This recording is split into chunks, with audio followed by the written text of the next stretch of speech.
ഈ പകൽക്കാലത്തെ ചിന്തയ്ക്കായിട്ട് ഉൽപ്പത്തി പുസ്തകം 49 അധ്യായം, ജനസിസ് ചാപ്റ്റർ 49, അതിന്റെ 21 വാക്യം വായിക്കാം. 21. നഫ്താലി സ്വതന്ത്രനായി നടക്കുന്ന പേടമാൻ, നഫ്താലി സ്വതന്ത്രയായി നടക്കുന്ന പേടമാൻ, അവൻ ലാവണ്യ വാക്കുകൾ സംസാരിക്കുന്നു. അവൻ ലാവണ്യ വാക്കുകൾ സംസാരിക്കുന്നു. ദൈവത്തിന് സ്തോത്രം. നഫ്താലി സ്വതന്ത്രയായി നടക്കുന്ന ഒരു പേടമാൻ, അവൻ ലാവണ്യ വാക്കുകൾ സംസാരിക്കുന്നു. ദൈവത്തിന് സ്തോത്രം. നഫ്താലിയെ കുറിച്ച് അവിടെ പറയുന്നു. അവിടെ എടുത്തു പറയുന്നൊരു കാര്യം, അവൻ മധുരമുള്ള അല്ലെങ്കിൽ സന്തോഷമുള്ള, ജയത്തിൻ്റെ, ഉല്ലാസത്തിൻ്റെ, നന്മയുടെ, വിടുതലിൻ്റെ, എല്ലാ നമുക്ക് സന്തോഷം പകരുന്ന വാക്കുകൾ പ്രസ്താവിക്കുന്ന ഒരു വ്യക്തിത്വമായി നഫ്താലി അവിടെ കർത്താവ് വരച്ചു കാട്ടുകയാണ്. ദൈവത്തിന് സ്തോത്രം. ഈ നഫ്താലി ആരാണ് അല്ലെങ്കിൽ എന്താണ് എന്നുള്ളത് പഠിച്ചിട്ട് നമുക്ക് മുൻപോട്ട് പോകാൻ കർത്താവിൻ്റെ കൃപയിൽ ആശ്രയിക്കാം. ഈ നഫ്താലി എന്ന് പറയുന്ന യാക്കോബിൻ്റെ മകൻ, ഈ മകനിലൂടെ ഇന്ന് പകൽ നമ്മോട് എന്താണ് ദൈവത്തിന് സംസാരിക്കാനുള്ളത്? പിന്നീട് അറിയാം, നഫ്താലി 12 ഗോത്രങ്ങളിൽ ഒരു ഗോത്രമായത് മാറുന്നു. ദൈവത്തിന് സ്തോത്രം. അപ്പോൾ ഒന്നാമത്തെ കാര്യം എന്താണ് നഫ്താലി നമ്മൾ പഠിക്കുമ്പോൾ, ദൈവവിളി കേട്ട അഭിഷിക്തൻ്റെ ഒരു മകനാണ് നഫ്താലി. യാക്കോബിൻ്റെ മകനാണ് നഫ്താലി എന്ന് പറയുന്നു. ഇനിയും ഉൽപ്പത്തി പുസ്തകം 30 അധ്യായം 8 വാക്യത്തിൽ ഇങ്ങനെ കാണുന്നു. Genesis chapter 30 versus 8. അവിടെ നഫ്താലിയെ കുറിച്ച് പറയുന്നു, ഞാൻ എൻ്റെ സഹോദരിയോട് വലിയൊരു പോർ പൊരുതി ജയിച്ചു. ഞാൻ എൻ്റെ സഹോദരിയോട് വലിയൊരു പോർ പൊരുതി ജയിച്ചു എന്ന് റാഫേൽ പറഞ്ഞ് അവന് നഫ്താലി എന്ന് പേരിട്ടു. ദൈവത്തിന് സ്തോത്രം. റാഹേൽ പറഞ്ഞ് നഫ്താലി എന്ന് പേരിട്ടു. നമുക്കറിയാം, തൻ്റെ സഹോദരി ലേയയ്ക്ക് കുഞ്ഞുങ്ങൾ ഉണ്ടാകുമ്പോൾ തനിക്ക് കുഞ്ഞുങ്ങളില്ല എന്ന് തിരിച്ചറിഞ്ഞ ദൈവത്തിന് സ്തോത്രം റാഹേൽ എന്തു ചെയ്തു? തൻ്റെ ദാസിയായ ബിൽഹയെ കൊടുത്തു. അവനിൽ നിന്ന് ദൈവത്തിന് സ്തോത്രം അതിൽ നിന്നുണ്ടായ മകൻ്റെ പേരാണ് നഫ്താലി എന്ന് നമ്മൾ കാണുവാൻ കഴിയുന്നു. ദൈവത്തിന് സ്തോത്രം.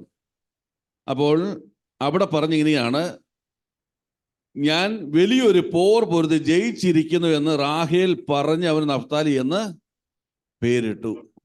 അപ്പോൾ നഫ്താലിയുടെ ജനനം എന്ന് പറഞ്ഞാൽ ജയത്തിൻ്റെ ആരംഭമാണ്. സ്തോത്രം. വലിയൊരു പോർ പൊരുതി ജയിച്ചതാണ് ജനനത്തിലൂടെ ആര്? നഫ്താലി എന്ന് പറയുന്ന. ദൈവത്തിന് സ്തോത്രം. ദൈവത്തിന് മഹത്വം. ആവർത്തനം 33 അധ്യായം 23 വാക്യത്തിലേക്ക് നിങ്ങളെ ശ്രദ്ധ കൊണ്ടുവരുമ്പോൾ, ഡ്യൂട്രോണമി ചാപ്റ്റർ 33:23 അവിടെ മോശെ അവനെ അനുഗ്രഹിച്ച് പറഞ്ഞ് ഇങ്ങനെയാണ്. നഫ്താലിയെ കുറിച്ച് മോശെ പറഞ്ഞത്, നഫ്താലിയെ പ്രസാദം കൊണ്ട് തൃപ്തനും യഹോവയുടെ അനുഗ്രഹം നിറഞ്ഞവനുമായി പടിഞ്ഞാറും തെക്കും കൈവശമാക്കുക. നഫ്താലി അനുഗ്രഹം കൊണ്ട് നിറഞ്ഞവനും പടിഞ്ഞാറും തെക്കും കൈവശമാക്കുന്നവനാണ്. ജനനം ഒരു ജയമാണെങ്കിൽ അനുഗ്രഹത്താൽ നിറഞ്ഞ് അവകാശിയായി മാറിയവനാണ് നഫ്താലി. സ്തോത്രം. ദൈവത്തിന് സ്തോത്രം. ഈ ഭാഗം ശ്രദ്ധിച്ച് കേൾക്കണം. ജനനം തന്നെ ജയമായി മാറുന്നു. ആ ജനനത്തിലൂടെ അനുഗ്രഹം നിറഞ്ഞവനായി, അല്പം അനുഗ്രഹമല്ല, അനുഗ്രഹം നിറഞ്ഞവനായി അവകാശിയായി മാറിയവനാണ് നഫ്താലി. ദൈവത്തിന് സ്തോത്രം. അതുകൊണ്ട് അവൻ അടങ്ങിയിരുന്നോ? ഇല്ല. 68 സങ്കീർത്തനം 25 മുതൽ 27 വരെ വാക്യങ്ങൾ വായിക്കാം. Psalm 68, 25-27.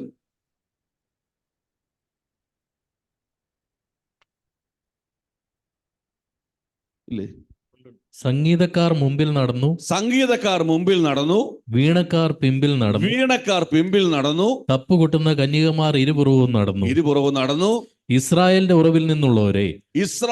ഉറവിൽ നിന്നുള്ളവരെ സഭായോഗങ്ങളിൽ നിങ്ങൾ കർത്താവായ ദൈവത്തെ വാഴ്ത്തുവിൻ. സഭായോഗങ്ങളിൽ നിങ്ങൾ കർത്താവായ ദൈവത്തെ വാഴ്ത്തുവിൻ. വാഴ്ത്തുവിൻ.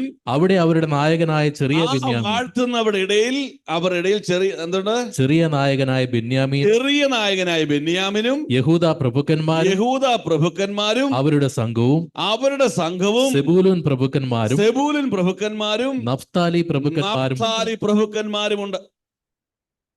സഭായോഗങ്ങളിൽ ദൈവത്തെ മഹത്വപ്പെടുത്തുന്ന, സ്തോത്രം, ദൈവത്തെ ആരാധിക്കുന്ന എന്തുകൊണ്ടാണ്? ജനനം ഒരു ജയമായതുകൊണ്ടും അനുഗ്രഹം നിറഞ്ഞൊരു അവകാശിയായി മാറിയത് കൊണ്ടും ദൈവത്തെ മഹത്വപ്പെടുത്തുന്ന കൂട്ടത്തിൽ നഫ്താലിയുമുണ്ട്. സ്തോത്രം. Praise the Lord, praise the Lord. സ്തോത്രം. ഇനി വെളിപ്പാട് പുസ്തകം 7-ാം അധ്യായം 2 മുതൽ 4 വരെ ഒന്ന് വായിച്ചേ. ആദ്യമേ Revelations chapter 7, 2-4. മറ്റൊരു ദൂതൻ ജീവനുള്ള ദൈവത്തിന്റെ മുദ്രയുമായി ആ, കിഴക്ക് നിന്ന് കയറുന്നതും കണ്ടു. കിഴക്ക് നിന്ന് കയറുന്നത് ഞാൻ കണ്ടു. അവൻ ഭൂമിക്കും സമുദ്രത്തിനും കേടുവരുത്തുവാൻ ആ, അധികാരം ലഭിച്ച 4 ദൂതന്മാരോട് 4 ദൂതന്മാരോട് നമ്മുടെ ദൈവത്തിന്റെ ദാസന്മാരുടെ നെറ്റിയിൽ നമ്മുടെ ദൈവത്തിന്റെ ദാസന്മാരുടെ നെറ്റിയിൽ ഞങ്ങൾ മുദ്രയിട്ട് കഴിയുവോളം ഞങ്ങൾ മുദ്രയിട്ട് കഴിയുവോളം ഭൂമിക്കും സമുദ്രത്തിനും വൃക്ഷങ്ങൾക്കും കേടുവരുത്തരുത്. ഭൂമിക്കും സമുദ്രത്തിനും വൃക്ഷങ്ങൾ കേട് വരുത്തരുതെന്ന് പറഞ്ഞു. സ്തോത്രം. മുദ്രയേറ്റവരുടെ എണ്ണവും ഞാൻ കേട്ടു. മുദ്രയിട്ടവരുടെ എണ്ണവും ഞാൻ കേട്ടു. ഇസ്രായേൽ മക്കളുടെ സകല ഗോത്രത്തിലും നിന്ന് ഇസ്രായേൽ മക്കളുടെ സകല ഗോത്രത്തിൽ നിന്നും മുദ്രയേറ്റവർ 144,000 പേർ. മുദ്രയിടപ്പെട്ടവർ 144,000 പേർ. അതിൽ 6-ാം വാക്യത്തിൽ ഇങ്ങനെ കാണുന്നു: ആശേർ ഗോത്രത്തിൽ 12,000, ആശേർ ഗോത്രത്തിൽ 12,000, നഫ്താലി ഗോത്രത്തിൽ 12,000, നഫ്താലി ഗോത്രത്തിലും 12,000. സ്തോത്രം. ദൈവത്തിന്റെ പരിശുദ്ധാത്മാവെന്ന മുദ്രയിട്ട് എണ്ണപ്പെട്ടവരുടെ കൂട്ടത്തിൽ നഫ്താലിയുമുണ്ട്. സ്തോത്രം. Praise the Lord, praise the Lord. എന്തിനാ നഫ്താലിയെ കുറിച്ച് എന്ന് പറയുന്നറിയാമോ? നീ അഭിഷിക്തിന്റെ മകനാണ്. ആരുടെ? പിതാവിന്റെ മകനാ നീ. സ്തോത്രം. Praise the Lord. നിന്റെ വീണ്ടും ജനനം, നഫ്താലിയുടെ ജനനം ജയമായിരുന്നെങ്കിൽ നിന്റെ വീണ്ടും ജനനം ജയത്തിന്റെ ആരംഭമാണ്. സ്തോത്രം. Praise the Lord. ഈ വീണ്ടും ജനനത്തിലൂടെ നീ അനുഗ്രഹം നിറഞ്ഞവനും, മക്കളെങ്കിൽ നീ ആരായി മാറി? അവകാശിയുമായി ദൈവം നിന്നെ മാറ്റി. അതുകൊണ്ടാണ് ഇന്നത്തെ സഭായോഗത്തിൽ നീ ഇരുന്ന് ദൈവത്തെ വാഴ്ത്തിക്കൊണ്ടിരിക്കുന്നത്. സ്തോത്രം. Praise the Lord. ഇത് മാത്രമല്ല, ബഹുഭൂരിപക്ഷത്തോട് സുവിശേഷം പറഞ്ഞിട്ടും അവർ കേൾക്കാതിരിക്കുമ്പോൾ നീ അതനുസരിക്കാൻ കാരണം ദൈവത്തിന്റെ പരിശുദ്ധാത്മാവിന്റെ മുദ്രയിട്ട ആമേൻ എണ്ണപ്പെട്ട ദൈവനത്തിൽ ഒരുവനും ഒരുവളുമാണ് നീ. സ്തോത്രം.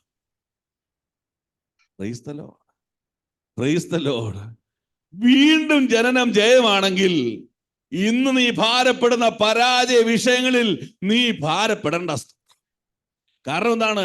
വീണ്ടും ജനനം എന്തായിരുന്നു? ഒരു ജയമായിരുന്നു. സ്തോത്രം. അതുമാത്രമല്ല, നീ ദൈവം നോക്കുമ്പോൾ നീ അനുഗ്രഹത്താൽ നിറഞ്ഞവനായിരിക്കുന്നു. പടിഞ്ഞാറും തെക്കും നിനക്ക് അവകാശമായി ദൈവം വെച്ചിരിക്കുന്നു. നിന്റെ അവകാശത്തിന് മേൽ ശത്രുവിന്റെ ചെങ്കോൽ ഇരിക്കുകയില്ല. സ്തോത്രം. അതുകൊണ്ട് ഹല്ലേലൂയ, സ്തോത്രം.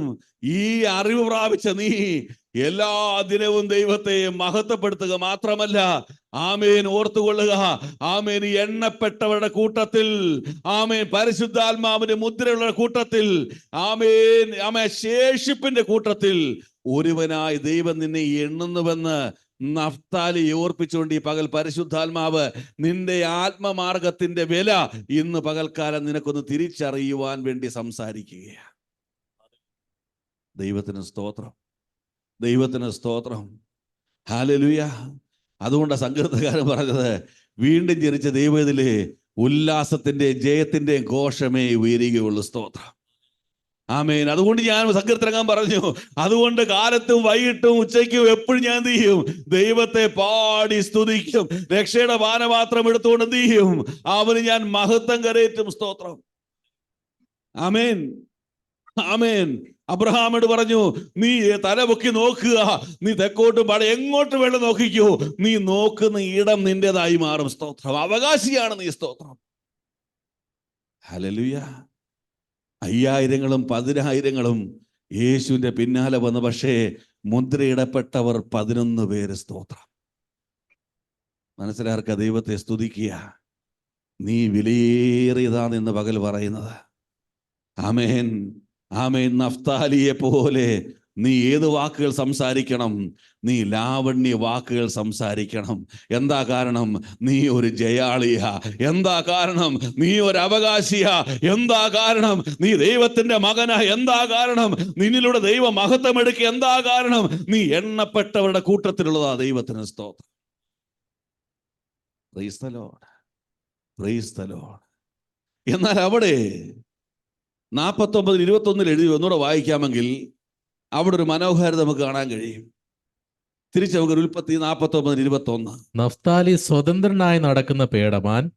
നഫ്താലിയെ ദൈവം ഉപയോഗിച്ചിരിക്കുന്നു. എന്തിനോട് ഉപയോഗിച്ചിരിക്കുന്നു? സ്വതന്ത്രയായി നടക്കുന്ന ഒരു പേടമാൻ. പേടമാനോട് ഉപയോഗിച്ചിരിക്കുക.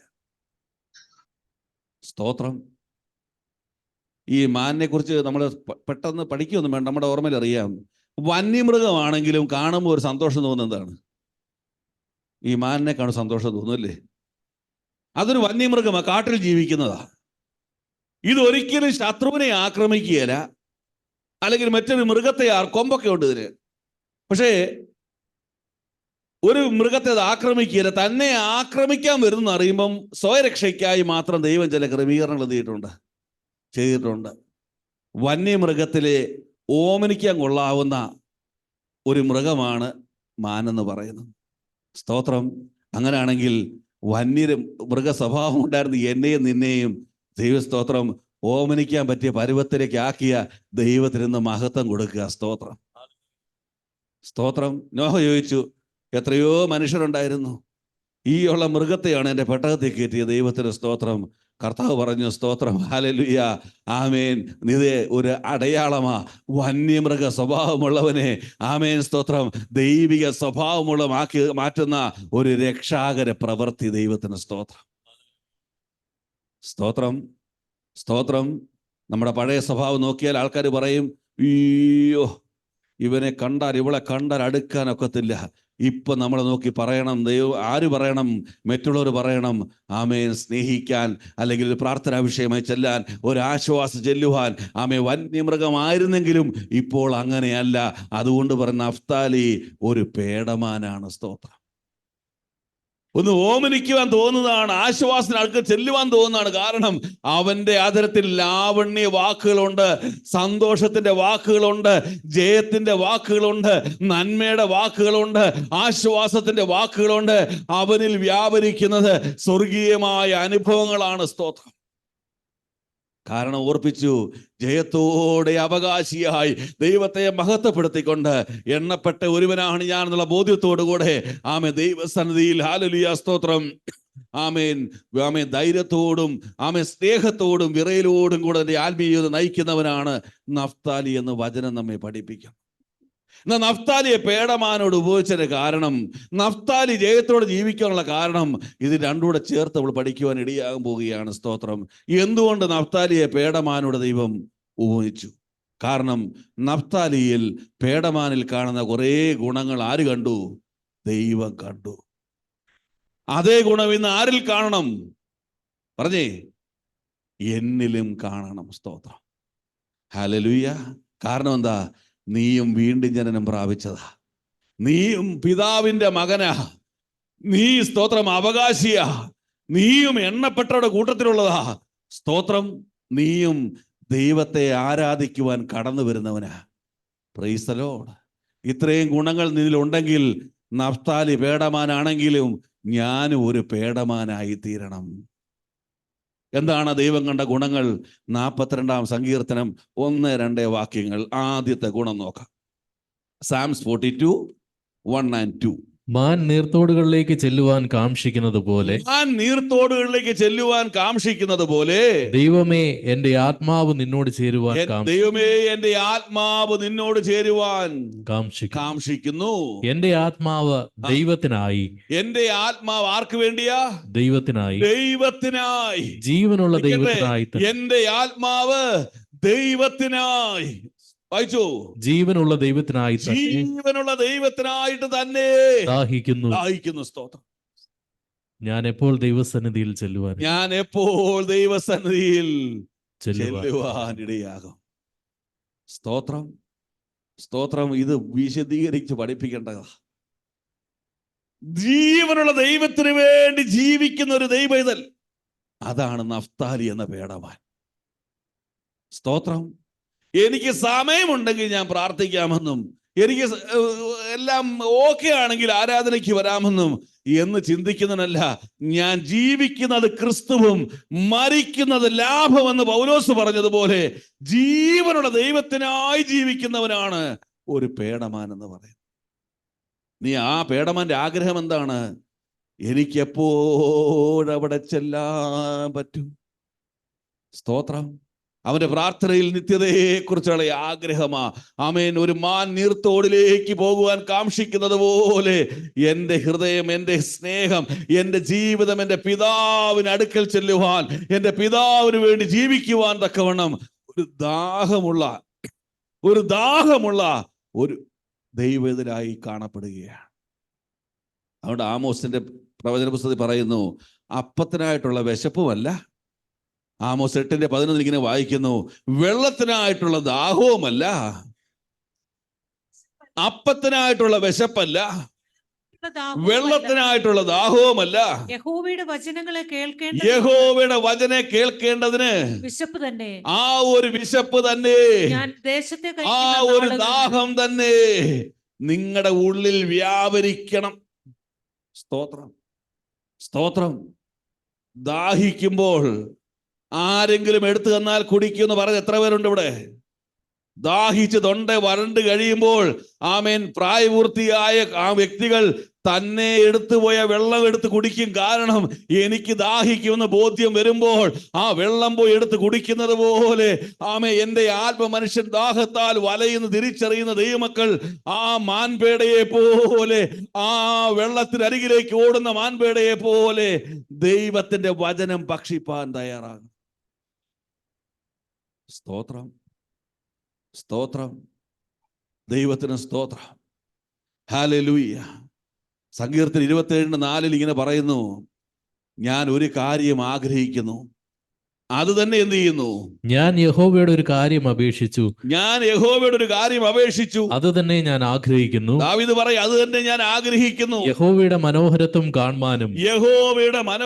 കാണുവാനും അവന്റെ മന്ദിരത്തിൽ ധ്യാനിപ്പാനും എന്റെ ആയുഷ്കാലമൊക്കെയും ഞാൻ യഹോവയുടെ ആലയത്തിൽ പാർക്കേണ്ടതിനും തന്നെ.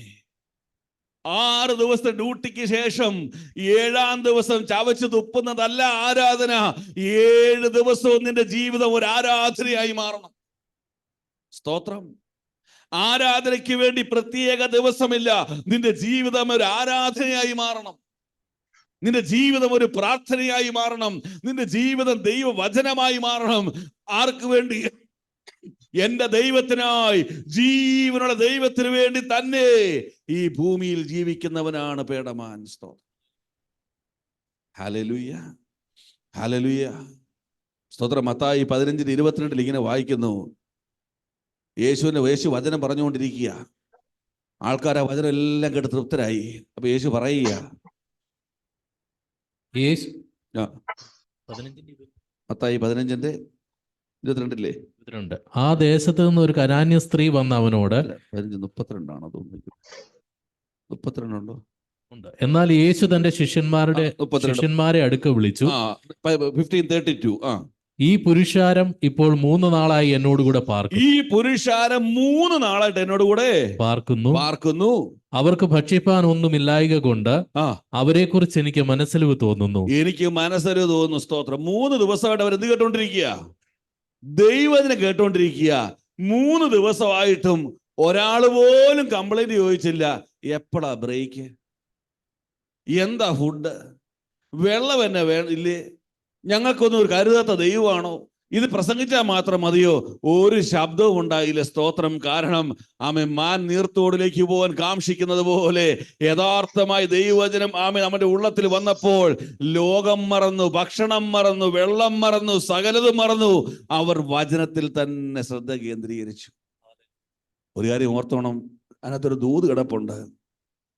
നീ അങ്ങനെ ശ്രദ്ധ കേന്ദ്രീകരിച്ചാൽ നിന്റെ ഭക്ഷണത്തിനും നിന്റെ വസ്ത്രത്തിനും നിന്റെ വെള്ളത്തിനും നിന്റെ ജീവിതത്തിന് ആവശ്യമുള്ള കാര്യങ്ങൾ ഉടയവൻ ശ്രദ്ധിക്കും. സ്തോത്രം. Hallelujah, hallelujah. ദൈവത്തിന് സ്തോത്രം. അതുകൊണ്ട് കർത്താവ് പറഞ്ഞു, ആമേൻ, സ്തോത്രം. യോഹന്നാൻ 7:37 പറഞ്ഞു, ദാഹിക്കുന്നവനെല്ലാം എൻ്റെ അടുക്കൽ എന്ത് ചെയ്യട്ടെ? എൻ്റെ അടുക്കൽ വരട്ടെ. വായിച്ച് 7 ജോൺ 7:37.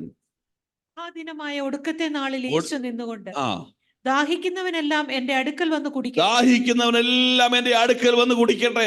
എന്നിൽ വിശ്വസിക്കുന്നവന്റെ ഉള്ളിൽ നിന്ന് തിരുവെഴുത്ത് പറയുന്നത് പോലെ ജീവജലത്തിന്റെ നദികൾ ഒഴുകും.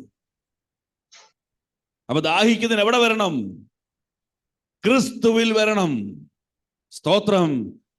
എങ്ങനെ വരണം? ഈ ദാഹമുള്ള പേടമാൻ എങ്ങനെ നീർത്തോടിലേക്ക് വരുന്നുവോ, അമേൻ, എനിക്ക് ദൈവത്തിനായി ജീവിക്കണം, എൻ്റെ ആത്മാവ് ദൈവവുമായി ബന്ധപ്പെടണം, എൻ്റെ ദൈവത്തിന്റെ സന്നിധി എനിക്ക് വേഗത്തിൽ ചെല്ലണം, ഇതല്ലാതെ മറ്റൊരു ലക്ഷ്യം എനിക്കില്ല എന്നുള്ള ബോധ്യത്തോടുകൂടെ ഈ പേടമാൻ വരുന്നത് പോലെ, ആമേൻ, സ്തോത്രം, ദാഹിക്കുന്നവനെല്ലാം യേശുവിൽ വരട്ടെ. വെളിപ്പാട് 22:17 പറഞ്ഞു അത് അവസാനിപ്പിക്കും. റെവലേഷൻ 22:17. വരിക എന്ന ആത്മാവും മണവാട്ടിയും പറയുന്നു, കേൾക്കുന്നവനും വരിക എന്ന് പറയട്ടെ. ദാഹിക്കുന്നവൻ വരട്ടെ, ഇച്ഛിക്കുന്നവൻ ജീവജലം സൗജന്യമായി വാങ്ങട്ടെ. വരിക എന്ന ആത്മാവും മണവാട്ടിയും പറയുന്നു. വരിക എന്ന് ദാഹിക്കുന്നതിന്റെ അകത്ത് ആത്മാവും സഭയാ മണവാട്ടിയും പറയുന്നതാണ്. Yes, we shall go. Come, we'll go. അപ്പൊ എന്താ അടുത്തത്? കേൾക്കുന്നവനും വരിക എന്ന് പറയട്ടെ. എല്ലാവരും വരിക എന്ന് പറയുന്നു. ദാഹിക്കുന്നവൻ വരട്ടെ, ഇച്ഛിക്കുന്നവൻ ജീവജലം സൗജന്യമായി വാങ്ങട്ടെ. ഇച്ഛിക്കുന്നവൻ ജീവജലം സൗജന്യമായി വാങ്ങട്ടെ. സ്തോത്രം. ഇവിടെ രണ്ടെടുത്താൽ ഒന്ന് ഫ്രീ എന്ന് പറഞ്ഞ് നമ്മൾ വണ്ടിയെടുത്ത് പറന്നോടും. സ്തോത്രം. Buy 2 and get 1 free. ഇവിടെ കർത്താവ് പറഞ്ഞു, നിനക്ക് മുഴുവനും ഫ്രീയാ. എന്നാൽ യോഹന്നാൻ 5:40 പറയുന്നത് പോലെ ജീവൻ പ്രാപിക്കേണ്ടതിന് എൻ്റെ അടുക്കൽ വരുവാൻ നിങ്ങൾക്ക് മനസ്സായില്ല. മുഴുവനും സൗജന്യമാ. നീ ഒന്ന് കുടിച്ചാൽ മതി.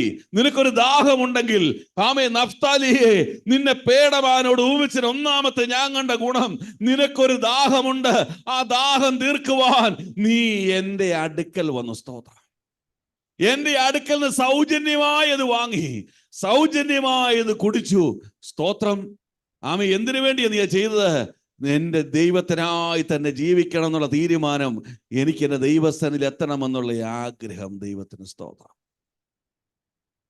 അപ്പൊ വീണ്ടും ജന്മം പ്രാപിച്ച, ദൈവത്തെ ആരാധിക്കുന്ന മക്കളെങ്കിൽ അവകാശികളായി ജീവിതം സ്വയം പ്രഖ്യാപിക്കുന്ന, എണ്ണപ്പെട്ടവനാണ് എണ്ണപ്പെട്ടവളാണെന്ന് സ്വയം അറിവ് പ്രാപിച്ച ദൈവവേദലേ, നിന്റെ അകത്ത് വരേണ്ട ആദ്യത്തെ തീരുമാനം, എൻ്റെ ദൈവത്തിനായി ഞാൻ ജീവിക്കും.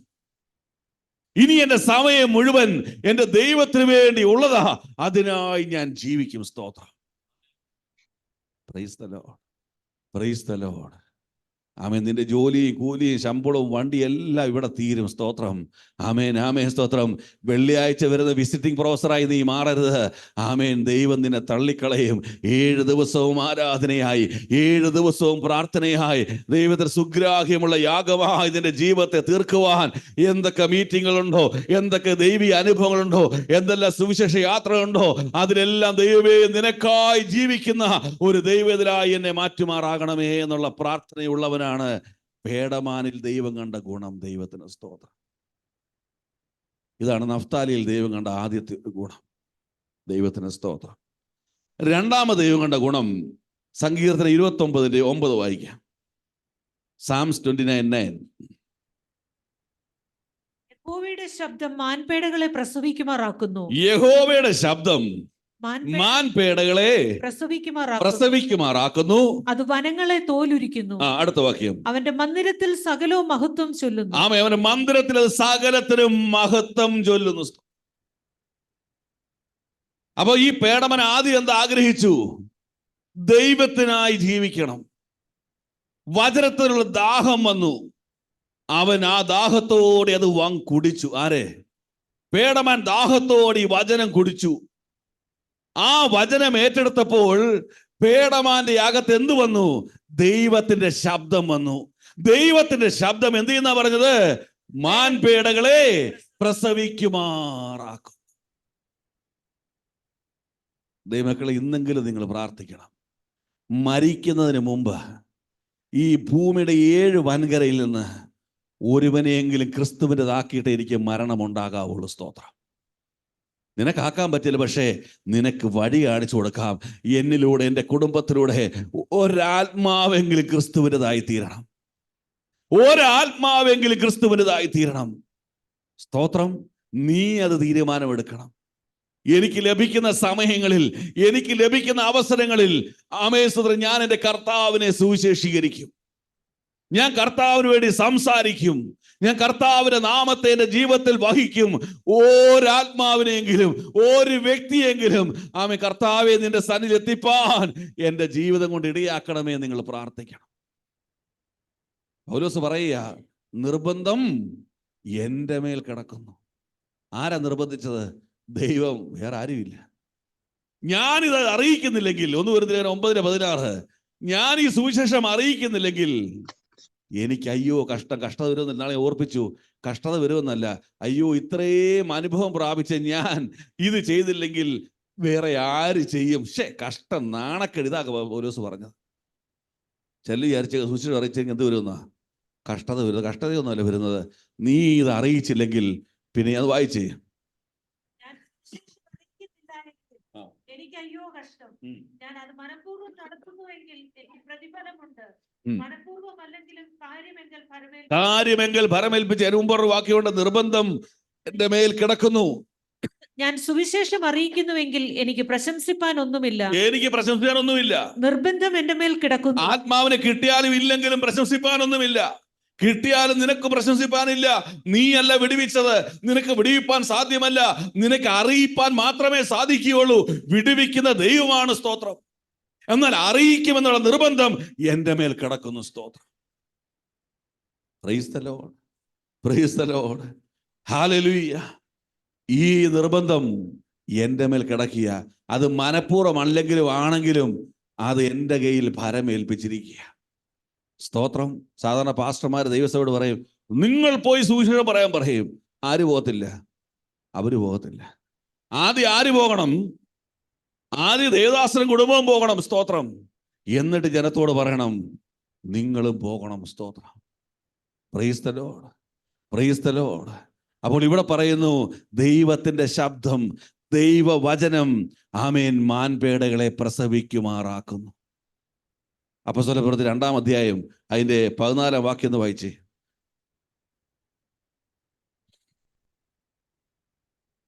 Acts chapter 2:14. അപ്പോൾ പത്രോസ് 11 പേരോട് കൂടെ നിന്നുകൊണ്ട് ഉറക്കെ അവരോട് പറഞ്ഞത് മതി. പറഞ്ഞത് 22-ാം വാക്യം തുടക്കം. ഇസ്രായേൽ പുരുഷന്മാരെ ഈ വചനം കേട്ടുകൊള്ളു. അപ്പം പത്രോസ് 11 പേരോട് ഉറക്കെ എന്ന് പറഞ്ഞ എന്താണ്? ഈ വചനം കേട്ടുകൊള്ളുവീൻ. അങ്ങനെ വചനം കേട്ടു. അതിന്റെ 41-ാം വാക്യം വായിച്ചേ. അവന്റെ വാക്ക് കൈക്കൊണ്ടവർ, ഈ വചനം കൈക്കൊണ്ടവർ സ്നാനമേറ്റു. അന്ന് 3000-ഓളം പേർ അവരോട് ചേർന്നു. ആമേൻ. പത്രോസ് ഒന്ന് പ്രസംഗിച്ചു. 3000 പ്രസവം അവിടെ നടന്നു. സ്തോത്രം. Praise the Lord. എന്താ പ്രസംഗിച്ചത്? ദൈവത്തിന്റെ വചനം. സ്തോത്രം. ആമേൻ. അവിടെ വായിക്കുന്നുണ്ട്, ഹൃദയത്തിൽ അവർക്ക് വചനം കേട്ടപ്പോൾ ഹൃദയത്തിൽ കുത്തുകൊണ്ട് 37-ാം വാക്യത്തിലാന്ന് തോന്നുന്നു. വചനം കേട്ടപ്പോൾ ഹൃദയത്തിൽ പാപബോധമുണ്ടായി. ഇത് കേട്ടിട്ട് അവർ ഹൃദയത്തിൽ കുത്തുകൊണ്ട് പത്രോസിനോടും ശേഷം അപ്പസ്തോലന്മാരോടും സഹോദരന്മാരായ പുരുഷന്മാരെ ഞങ്ങൾ എന്ത് ചെയ്യേണ്ടു ഞങ്ങൾ എന്ന് എന്ത് ചോദിച്ചു. ചെയ്യണമെന്ന് ചോദിച്ചു. അങ്ങനെ വചനം കേട്ടവർ ആമേൻ ഒറ്റ പ്രസംഗത്തിൽ 3000 ജനിച്ചു. 4:4 വായിച്ചേ. എന്നാൽ വചനം കേട്ടവരിൽ പലരും വിശ്വസിച്ചു. വചനം കേട്ടവരിൽ പലരും വിശ്വസിച്ചു. പുരുഷന്മാരുടെ എണ്ണം തന്നെ 5000-ഓളമായി. തലേ ദിവസം 3000, അടുത്ത ദിവസം എത്രയായി? 5000. സ്തോത്രം. എന്ത് കേട്ടവരില്ല? വചനം കേട്ടവരിൽ.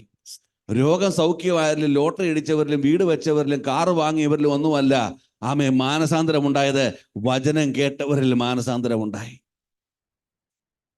സ്തോത്രം, സ്തോത്രം.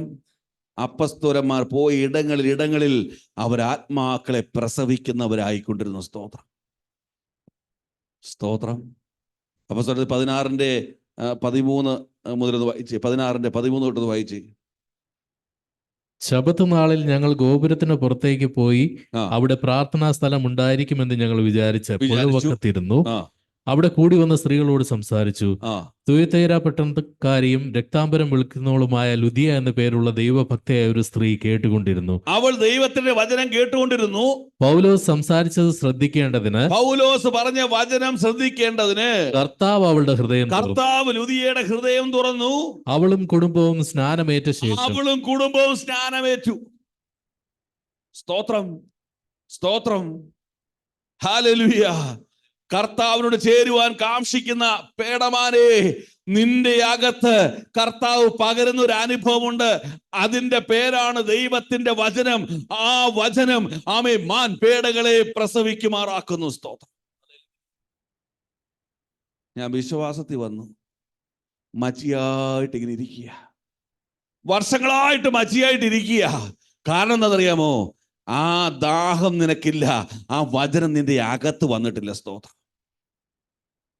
Praise the Lord, praise the Lord. ലുദിയോട് പറഞ്ഞു, ഒരു കാര്യം ഓർത്തു നോക്കിക്കേ, എന്നിൽ ഉള്ളിൽ നിന്ന് എന്ത് പറഞ്ഞു? ജീവജലനദി ഒഴുകും. പൗലോസ് വിശ്വസിച്ചു, പൗലോസിൽ നിന്നത് ഒഴുകി. പൗലോസിൽ നിന്ന് ഒഴുകിയത് ലുദിയ വിശ്വസിച്ചു, ലുദിയയിൽ നിന്ന് ഒഴുകിയത് ലുദിയയുടെ കുടുംബം വിശ്വസിച്ചു. ആമേൻ, ആമേൻ. എന്നിൽ നിന്ന് ഒഴുകിയെങ്കിൽ മാത്രമേ അടുത്തവൻ വിശ്വസിക്കുകയുള്ളൂ. എന്താ ഒഴുകാത്തത്? നഫ്താലിയെ, നീ അനുഗ്രഹം നിറഞ്ഞവനാ, നിറഞ്ഞതേ കവിഞ്ഞൊഴുകിയുള്ളൂ. സ്തോത്രം. നിറയാത്തതാണ് എൻ്റെ നിന്റെ പരാജയം. സ്തോത്രം. 3 അധ്യായം വായിക്കാൻ പറഞ്ഞാൽ അയ്യോ പ്രാഗിക്കൊണ്ടായിരിക്കും വായിക്കുന്നത്. No problem. കാരണം വായിക്കും തോറും നീയും അനുഗ്രഹിക്കപ്പെടും, ഞങ്ങളും അനുഗ്രഹിക്കപ്പെടും. സ്തോത്രം. നിറയുന്നില്ല. 6 കൽപ്പാത്രവും വക്കോളം നിറഞ്ഞെങ്കിൽ മാത്രമേ അതിനകത്തെ വെള്ളത്തിന് ഒരു മാധുര്യം വരികയുള്ളൂ. സ്തോത്രം. നിറയണമാദ്യം. സ്തോത്രം. നിറയണമാദ്യം. സ്തോത്രം. നീ നിറച്ചുകൊണ്ടേ ഇരിക്കണം. സ്തോത്രം. ഫിലോമൻ 1:10 വായിച്ചേ. അവിടെ പറയുന്നു, ഞാൻ ജയിലിൽ വെച്ച് ജനിപ്പിച്ച എൻ്റെ മകനായ പത്രോസ് പ്രസവിച്ചു. ഞാൻ ജയിലിൽ വെച്ച് എങ്ങനെ വായിച്ചേ? 1:10. തടവിലിരിക്കുമ്പോൾ ഞാൻ ജനിപ്പിച്ച എൻ്റെ മകൻ നോക്കിക്കേ, മാൻപേടകളെ പ്രസവിക്കുമാറാക്കുന്നു. പൗലോസ് പറയും, ഞാൻ ജനിപ്പിച്ച എൻ്റെ മകൻ. ഹല്ലേലൂയ. സ്തോത്രം. തടവിലിരിക്കുമ്പോൾ, അയ്യോ കഷ്ടത വരുമ്പോ നല്ലൊരു വാക്ക് നമ്മുടെ വായിന്ന് വരൂ. കൊള്ളാം. നല്ലതായിട്ടിരിക്കും വരത്തില്ല. പിന്നെ കഷ്ടത ഇരിക്കുമ്പോ, നല്ല ആരോഗ്യത്തോടെ സാമ്പത്തികവും നല്ല ഭവനവും നല്ല കുഞ്ഞുങ്ങളും എല്ലാം ഇരിക്കുമ്പോ ഒന്നും വേലയ്ക്ക് പോകാൻ പറഞ്ഞ പോകാത്തവൻ കഷ്ടത വരും പോവോ? എന്നാൽ ഇവിടെ പൗലോസ് പറയാ, എന്റെ കഷ്ടതയിൽ ഞാൻ ജനിപ്പിച്ച എൻ്റെ മകൻ ദൈവത്തിന്റെ മകനായ ഒനേസിമോസ്. സ്തോത്രം. കാരണം ഒരു മാൻപേടയ്ക്ക് ഒരു പ്രത്യേകതയുണ്ട്. ആമേ, പ്രളയമാണെങ്കിലും അഗ്നിയാണെങ്കിലും കാരാഗ്രഹമാണെങ്കിലും തടവറയാണെങ്കിലും അകത്ത് വന്ന ദൈവത്തിന്റെ വചനം മാൻപേടകളെ പ്രസവിക്കുമാറാക്കും. സ്തോത്രം. ചെല്ല് പറയും, പണ്ട് ഭയങ്കരമായിരുന്നു, പണ്ട് കുറച്ച് വായിച്ച് നിറഞ്ഞു, ഇപ്പൊ എല്ലാം ചോർന്നു പോയി, ഇപ്പൊ എല്ലാം ഡ്രൈ ആയിട്ടിരിക്കുക. എന്തു പറ്റി? നിറയ്ക്കുന്നില്ല. നിറയ്ക്കാൻ ചെന്നാലോ, നീ ഇങ്ങോട്ട് വാ, ഞാൻ അമർത്തി കുലുക്കി ചവിട്ടി നിന്നെ നിറയ്ക്കാമെന്ന് ആര് പറഞ്ഞേക്കുന്നത്? ദൈവം. നമ്മൾ വിചാരിച്ചേക്കുന്നത് ഏത് നിറവിനെ കുറിച്ചാ? ഫുലൂസ്. സ്തോത്രം, സ്തോത്രം. ഹല്ലേലൂയ. അപ്പോസ്തലപ്രവൃത്തി 26-29 വായിച്ച ആ ഭാഗം അവസാനിപ്പിക്കട്ടെ. ആക്സ് 26-29. എന്തായിരിക്കണം പേടമാന്റെ മനോഭാവം? 26-29. അതിന് പൗലോസ് പറയുകയാണ്, നീ മാത്രമല്ല എന്റെ പ്രസംഗം ഇന്ന് എന്നിലൂടെ വെളിപ്പെട്ട് വരുന്ന ദൈവവചനം പ്രസംഗം കേൾക്കുന്ന എല്ലാവരും അല്പം കൊണ്ടാകട്ടെ അധികം കൊണ്ടാകട്ടെ ഈ ചങ്ങല ഒഴികെ എല്ലാവരും രക്ഷിക്കപ്പെടണമെന്ന് ഞാൻ ദൈവത്തിൽ ആശ്രയിക്കുന്നു, ഞാൻ ആഗ്രഹിക്കുന്നു. നിനക്ക് വിരോധമായി നിൽക്കുന്ന മേട്ടനെ കാണുമ്പം നിനക്കങ്ങനെ ആഗ്രഹിക്കാൻ പറ്റുമോ? നിന്റെ കുതിര കയറുന്നതിന്റെ മാനേരെ കാണും നിനക്ക് ആഗ്രഹിക്കാൻ പറ്റുമോ? നിനക്ക് നേരെ എപ്പോഴും പോരാടുന്ന അമ്മായിമയെ കാണും നിനക്ക് ആഗ്രഹിക്കാൻ പറ്റുമോ? നിനക്ക് കൈപ്പുള്ള ഒരുവനെ കുറിച്ച് നിനക്ക് ആഗ്രഹിക്കാൻ പറ്റുമോ? പൗലോസ് പറയുക, ഈ ചങ്ങല ഒഴികെ ആരും ആയിക്കൊള്ളട്ടെ, എല്ലാവരും രക്ഷിക്കപ്പെടണമെന്ന് ഞാൻ ആഗ്രഹിക്കുന്നു. കാരണം ദൈവത്തിന്റെ വചനം എപ്പോഴും ഒരു പ്രസവവേദനയുള്ള ഒരു സ്ത്രീയെ പോലെ എൻ്റെ അകത്ത് വ്യാപരിക്കുന്നത് കൊണ്ട് ഞാൻ കണ്ടുമുട്ടുന്നവർ, ഞാൻ പരിചയപ്പെടുന്നവർ, ഞാൻ സുവിശേഷം അറിയിക്കുന്നവരെല്ലാം രക്ഷിക്കപ്പെടണമെന്ന് ഞാൻ ആഗ്രഹിക്കുന്നു.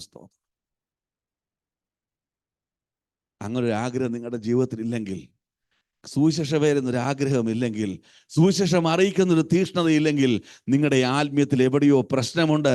നിങ്ങളുടെ യാത്ര പരാജയത്തിലേക്ക്. സ്തോത്രം. നഫ്താലി നല്ലൊരു പേടമാൻ, അവൻ പ്രസവിച്ചുകൊണ്ടേയിരിക്കും. ആമേൻ. ദൈവത്തിന്റെ ശബ്ദം അവനെ പ്രസവിച്ചുകൊണ്ടേയിരിക്കും, ആത്മാക്കളെ ജനിപ്പിച്ചുകൊണ്ടേയിരിക്കും. സ്തോത്രം. ആമേൻ. ദൈവത്തിന് മഹത്വം. കർത്താവ് ആമേൻ ആമേൻ നഫ്താലിയിൽ പേടമാനിൽ ആ ഗുണം കണ്ടു. ദൈവത്തിന് സ്തോത്രം. മൂന്നാമത് ഹബക്കൂക്ക് പ്രവചനം 3-ാം അധ്യായം 19-ാം വാക്യം. ഈ ഭാഗം പറഞ്ഞ് പ്രാർത്ഥിച്ച് അവസാനിപ്പിക്കട്ടെ. ഹബക്കൂക്ക് പ്രവചനം 3-ാം അധ്യായം 19-ാം വാക്യം. യഹോവയായ കർത്താവിന്റെ ബലമാകുന്നു, അവൻ എന്റെ കാൽ പേടമാൻ കാൽ പോലെ ആക്കുന്നു. അവൻ എന്റെ കാൽ പേടമാന്റെ കാൽ പോലെ ആക്കുന്നു. ഉന്നതികളിൽ മേൽ എന്നെ നടത്തുമാറാക്കുന്നു. ആമേൻ. ദൈവത്തിൽ ആശ്രയിക്കുന്ന പേടമാനെ, ആത്മാക്കളെ ജനിപ്പിക്കുന്ന പേടമാനെ, നിന്നോടൊരു വാഗ്ദത്തം പറയുവാനുണ്ട് ദൈവത്തിന്. ആമേ, നിന്നെ ഞാൻ താഴ്ത്തുകയില്ല, നിന്നെ ഉന്നതികളിൽ ഞാൻ നടക്കുമാറാക്കും. സ്തോത്രം. ഞാൻ നിന്നെ ഉയർത്തി മാനിക്കും. സ്തോത്രം. ആമേ. സഹോദരന്മാരുടെ നടുവിൽ ഞാൻ നിന്നെ അഭിഷേകം ചെയ്യും. സ്തോത്രം. ആമേ. നിന്റെ കുടുംബത്തിൽ നിന്നെ ഞാൻ ശ്രേഷ്ഠനാക്കി മാറ്റും, നിന്റെ ജോലി സ്ഥലത്ത് നിന്നെ ഉന്നതനാക്കി മാറ്റും. ആത്മീയ ഭൗതിക നന്മകളിൽ ദൈവം നിന്നെ ഉന്നതികളിൽ നടക്കുമാറാക്കും. സ്തോത്രം. സ്തോത്രം. അവനോട് പറ്റിയിരിക്കാൽ ഞാൻ അവനെ വിടുവിക്കും, എൻ്റെ നാമത്തെ അറിയാൽ. ആമേൻ. നഫ്താലി പറഞ്ഞു, എന്നെ വിടുവിച്ച ദൈവത്തിന്റെ നാമത്തെ എനിക്കറിയാം, അവനിൽ ആശ്രയിക്കുന്ന. അതുകൊണ്ട് പറയുക, ഞാൻ നിന്നെ ഉന്നതികളിൽ നടക്കുമാറാക്കും. പത്രോസ് പറയുക, തക്ക സമയത്ത് ഉയർത്തേണ്ടതിന് അവന്റെ ബലമുള്ള കൈക്കീഴിൽ താണിരിപ്പിൻ. നഫ്താലി ദൈവത്തിന്റെ കൈക്കീഴിൽ താണിരുന്നു, അതുകൊണ്ട് തക്ക സമയത്ത് ദൈവനെ ഉയർത്തി. സ്തോത്രം. Praise the Lord. Praise the Lord. Hallelujah. ദാവീദിനെ കുറിച്ച് പറയുന്നു, ദാവീദ് എല്ലാ വഴികളിലും വിവേകത്തോടെ നടന്നു. ആ ഭാഗത്ത് 1 ശമൂവേൽ 18-14 വായിച്ച് 14-16 വരെ. ദാവീദ് തന്റെ എല്ലാ വഴികളിലും വിവേകത്തോടെ നടന്നു. യഹോവ അവനോട് കൂടെ ഉണ്ടായിരുന്നു. അവൻ ഏറ്റവും വിവേകത്തോടെ നടക്കുന്നു എന്ന് ശൗൽ കണ്ടിട്ട്, അവന്റെ ശത്രുവായ ശൗൽ എന്ത് കണ്ടു? അവൻ ദൈവത്തോടു കൂടെ വിവേകത്തോടെ നടക്കുന്നത് കണ്ടപ്പോൾ അവങ്കൽ ആശങ്കിതനായി തീർന്നു. അവനിൽ ആശങ്കിതനായി തീർന്നു. എന്നാൽ ദാവീദ് ഇസ്രായേലിനും യഹൂദയ്ക്കും നായകനായി പെരുമാറിയത് കൊണ്ട്. ആമേ. നോക്കിക്കേ, ദാവീദ് രാജാവാകുന്നതിന് മുമ്പ് തന്നെ, ദാവീദ് ദൈവത്തോടുകൂടെ വിവേകത്തോടെ നടക്കുവാൻ തുടങ്ങിയപ്പോൾ തന്നെ, ആമേ, ജനവും ശൗലും കണ്ടത്, ഇതാ രാജാവിന്റെ ദാസനായ പ്രഭുവാകേണ്ടവൻ, രാജാവാകേണ്ടവൻ, നായകനായവൻ ഇതാ നടക്കുന്നു.